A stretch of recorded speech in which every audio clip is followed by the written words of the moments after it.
What's up, everyone? Buckle up because today we're diving headfirst into one of the wildest and most nonsensical NBA rumors of the offseason. And spoiler alert, it involves our guy Anthony Simons, the Denver Nuggets, the Philadelphia 76ers, and a whole lot of math that just doesn't add up. But hey, it's August. It's the NBA's version of the desert. No games, no real drama, and way too much time for clickbait to take over the timeline. And yet, here we are, sifting through the noise to find even a whisper of truth or logic. Let's unpack all of this.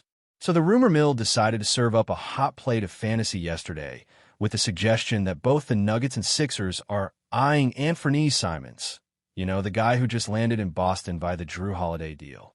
Now, before we even dive into the contracts, rosters, or the logistics of such a move, let's start with the most important point. This trade is not happening. I don't say that with doubt or hesitation. I say that with the full confidence of someone who spent 5 minutes looking at SpotTrack while sipping bad coffee. Let's talk Denver first. The Nuggets are being floated as one of the teams interested in Simons, and honestly, on paper, sure, the idea kind of works. Simons can shoot the lights out, he moves well off the ball, and with Jamal Murray inevitably missing games, whether for rest or injury, having a dynamic scoring guard in the rotation sounds good. But when you peek at the numbers, good luck trying to make it work under the current cap conditions. Simons is making $27.5 million this season. That's a significant chunk of salary to match. And if Boston trades him, they're not just giving him away. They need something of value in return, especially if they're trying to reset their tax situation without blowing up the rotation. Now look at Denver's books. Nikola Jokic is making over $55 million. He's untouchable. That man is staying in Denver unless he retires on a farm with his horses tomorrow. Then we've got Jamal Murray at $46 million, Aaron Gordon at $22, and Cam Johnson sitting around $21. After that, the contracts drop off fast. Jonas Valanciunas is at $10, Zeke Naji at $8, Christian Braun at $5. So tell me, who are they packaging to get to $27.5 million without completely gutting the core of a team that just made a deep playoff run? Is Aaron Gordon, arguably their second most important player last postseason, really getting moved for Simons? A guy who hasn't played a minute for the Celtics yet? That's laughable. Gordon was a key piece, hitting game winners, locking down wings, doing all the dirty work that never shows up in box scores. You don't ship him out for an offensive guard who doesn't defend at a high level. It's nonsense. It's not a trade. It's a Twitter fantasy cooked up by someone trying to fill space between draft grades and FIBA updates. Now let's flip it over to Philadelphia. The Sixers are also being linked to Simons in this report, and somehow this one makes even less sense, which is impressive because we just talked about a trade that was mathematically impossible. But here's the thing. Philly's books are just as cooked as Denver's, and in even weirder ways. Joel Embiid is making $55 million. Paul George, playoff P himself, is getting $51 million. Tyrese Maxey, the one guy on this roster I'd bet Boston would actually be interested in if he were on the table, is signed for just under $40 million. And guess what? That's their top three. Then we drop off a cliff. VJ Edgecombe is their fourth highest paid player, and he hasn't played a single NBA game. Not one. Just vibes and potential. Kelly Oubre, $8 million. Andre Drummond, 5. Kyle Lowry, Eric Gordon, Trendon Watford, a bunch of short-term vets or end-of-bench filler. So again, who's making this trade work? What salary are they sending back that makes sense for Boston and doesn't completely wreck their own roster construction? You can't trade Edgecombe or Maxey. You're not trading PG or Embiid.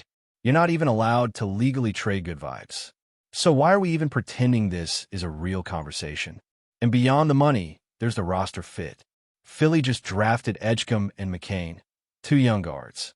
They've got Maxey locked up as the face of the franchise. Adding Simons makes about as much sense as putting pineapple on a cheesesteak. It's duplicative, redundant, and just flat out weird unless they're secretly auditioning for the shortest backcourt in NBA history. I mean, what is this? An episode of Little People, Big NBA? Simons, Maxey, McCain, me out there at 5'7" setting screens? Come on, this is a fever dream. So let's call this what it is, A trash rumor that probably came from someone asking a chatbot to generate two teams that would send Celtics Twitter into a meltdown. Mission accomplished, I guess. But if you're still craving a real trade idea, something grounded in logic, maybe even possibility, let's turn our eyes to Utah. Because unlike Denver or Philly, the Jazz have some flexibility. And more importantly, they got a piece that Boston might actually want: Walker Kessler. Now, before we get too excited, let's break it down. Kessler makes only $4 million, and it's an expiring contract. So if Boston want him, they're not only trading Simons, they need to match salaries somehow. That means Utah's tossing in other contracts. Maybe a Kenyon Martin Jr.? Maybe someone like Taylor Hendricks, although I doubt they move him. Either way, it's not impossible. And here's the intriguing part. Utah has not extended Kessler. That matters.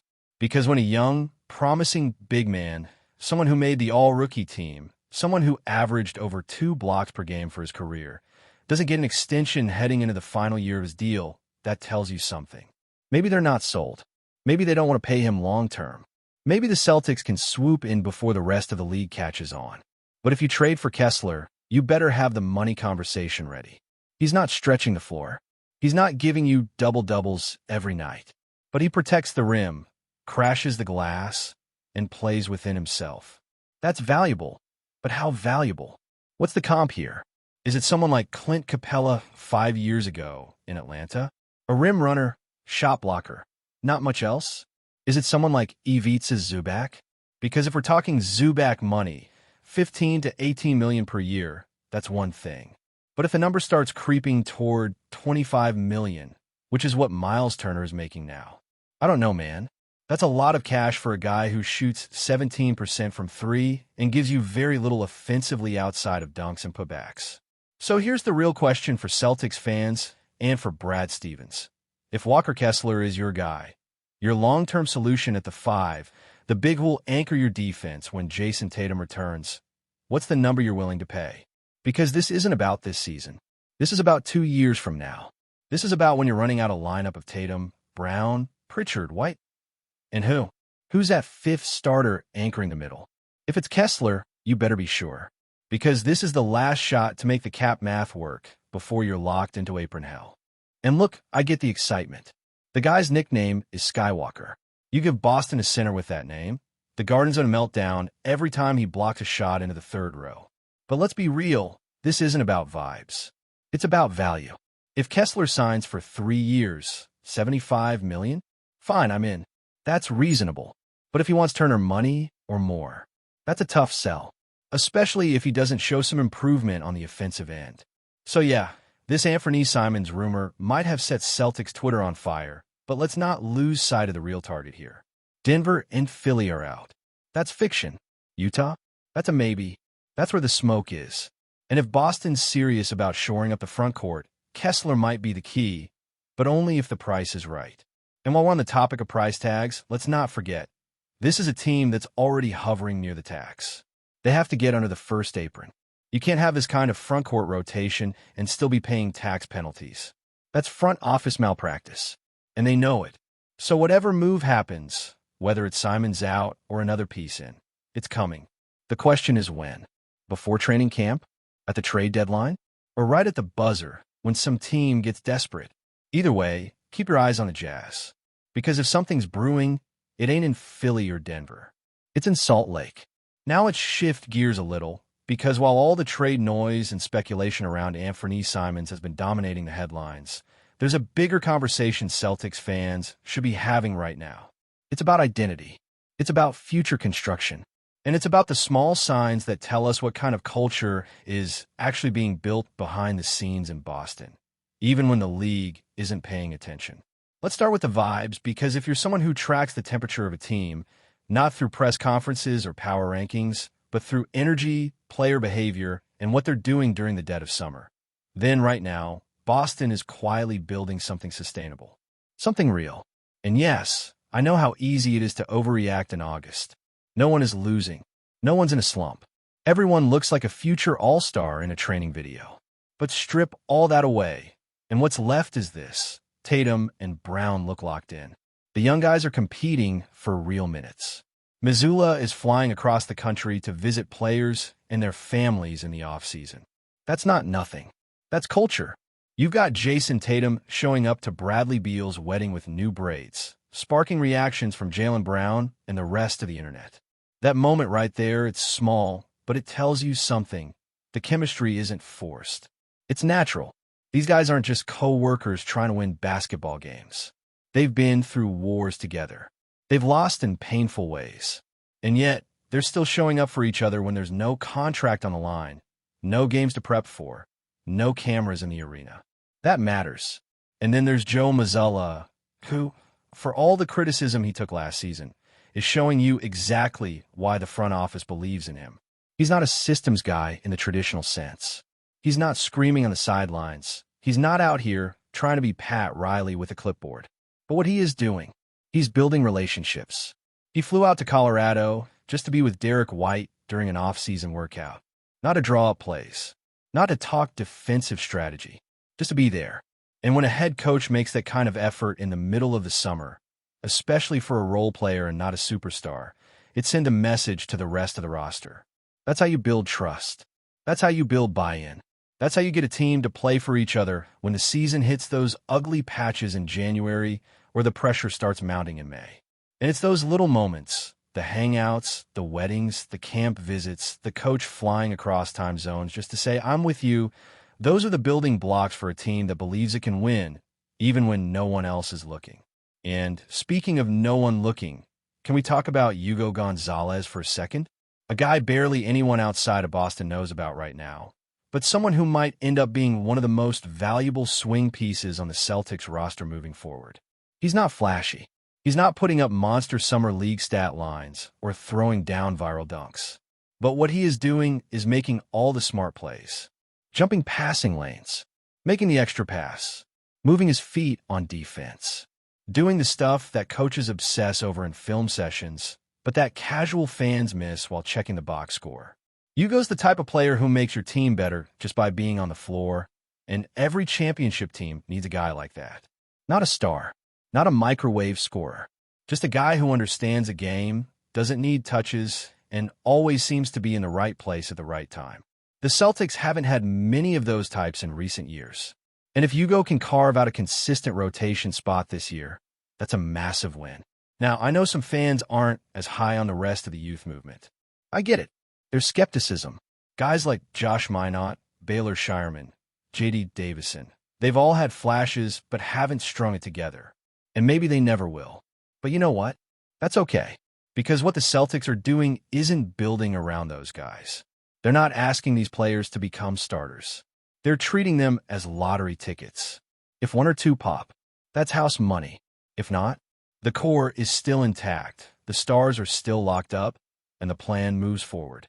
But let's just say, for argument's sake, that one of them does hit. Let's say Baylor Shireman, for all the doubts surrounding his translation to the NBA level, suddenly figures it out. Let's say his spacing and playmaking off the bench give the Celtics another wrinkle in second units. Or maybe Minott, who's been bouncing around and trying to find his rhythm, locks in as a defensive wing who can switch across three positions. Suddenly, you're not just talking about filling out the end of the bench. You're talking about roster flexibility, tax relief, and trade leverage. And that's something people aren't talking about enough when they get caught up in the Simons rumors. Yes, moving Simons clears salary. Yes, it gives you breathing room under the tax. But it also opens up minutes. Minutes that someone like Hugo or Baylor or even Minott can absorb. That's the bigger picture. That's how a team sustains success instead of just renting it. But before we continue, please remember to subscribe to the channel and give the video a like. Your support helps us keep bringing you the latest news about the Boston Celtics.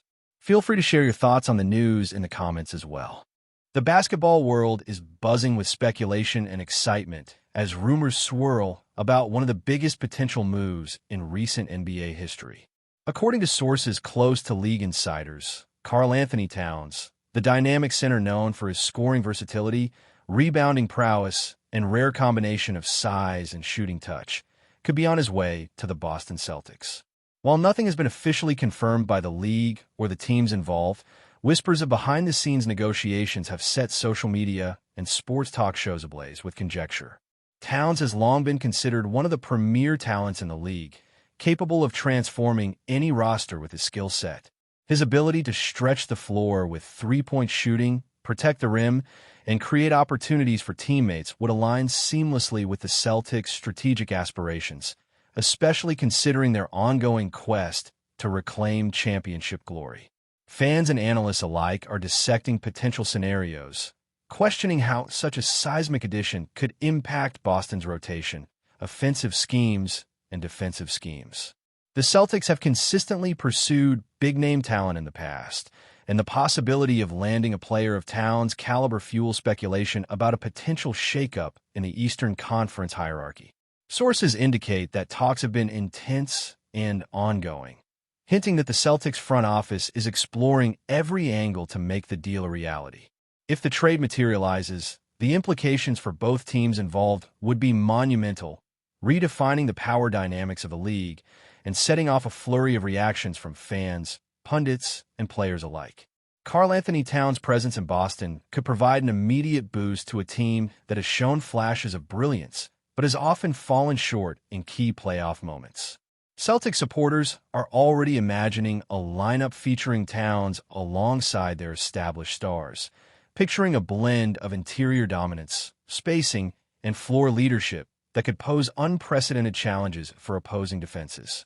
Meanwhile, questions abound regarding what assets the Celtics would need to part with in order to secure such a marquee player, with trade packages rumored to include a combination of young prospects, draft picks, and veteran talent.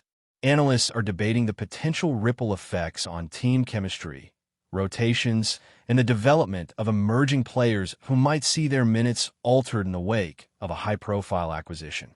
The speculation has ignited heated discussions across platforms, with sports talk radio, podcasts, and social media feeds overflowing with predictions, endorsements, and criticisms as fans weigh the potential rewards against the risks inherent in making such a bold move. Towns' integration into Boston's system would require careful management, but the upside is tantalizing enough to justify the gamble in the eyes of many insiders.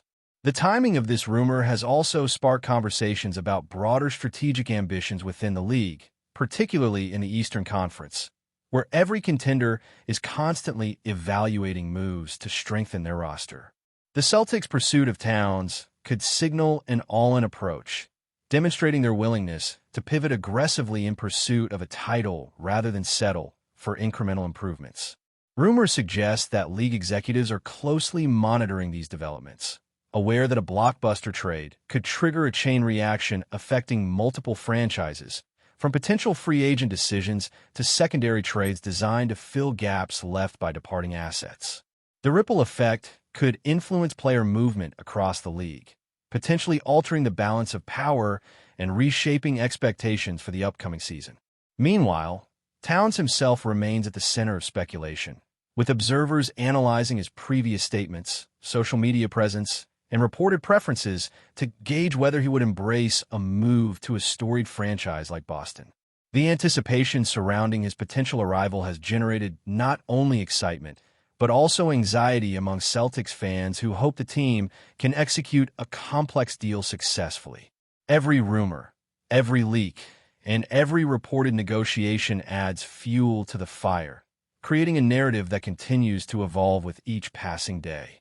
Adding to the intrigue, the rumored Towns acquisition has prompted comparisons to past Celtics roster transformations, highlighting the franchise's history of bold, headline-grabbing moves. Analysts are recalling legendary trades and free agent signings, drawing parallels between those high-stakes gambles and the possible addition of Towns to the Celtics lineup. The conversation extends to tactical considerations, with experts debating how the coaching staff would adjust offensive schemes to accommodate a player with Towns' unique skill set, including his ability to stretch defenses, facilitate ball movement, and command double teams. Defensive matchups are also under scrutiny, as the Celtics' interior presence could become a game-changer with Towns patrolling the paint, altering opponent strategies, and potentially influencing the outcome of critical playoff games. Social media platforms are flooded with mock lineups, highlight compilations, and endless speculation, illustrating the intense curiosity surrounding this potential acquisition. The rumor has even spilled into mainstream media coverage, signaling the depth of interest in Boston's rumored maneuvering. Every reported detail, no matter how small, is dissected for potential clues about the deal's likelihood, demonstrating the high stakes involved.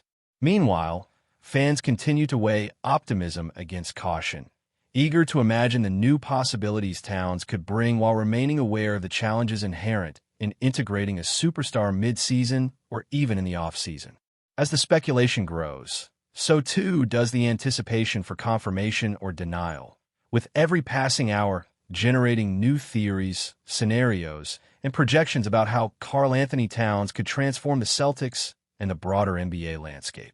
Rumors suggest that meetings are ongoing, discussions are delicate, and negotiations remain sensitive, reflecting the complexity of orchestrating a high-profile trade of this magnitude.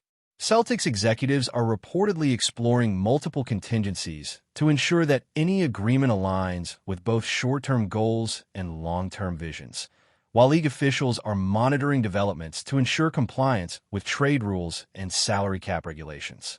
Meanwhile, fans continue to speculate on social media, forums, and in casual conversations, fueling a cycle of excitement, analysis, and rumor that shows no signs of abating. The potential integration of Towns into Boston's roster represents more than just a single transaction. It is a statement about ambition, competitiveness, and the pursuit of excellence at the highest level of professional basketball. If the deal were to materialize, the ripple effects could extend far beyond the Celtics' immediate roster, influencing the strategies, expectations, and decisions of teams across the league, setting the stage for one of the most fascinating chapters in NBA history. That's it for this update. If you enjoyed the video and want to keep receiving exclusive news about the Boston Celtics, please subscribe to our channel and give the video a like. We always appreciate your comments and opinions. See you in the next video.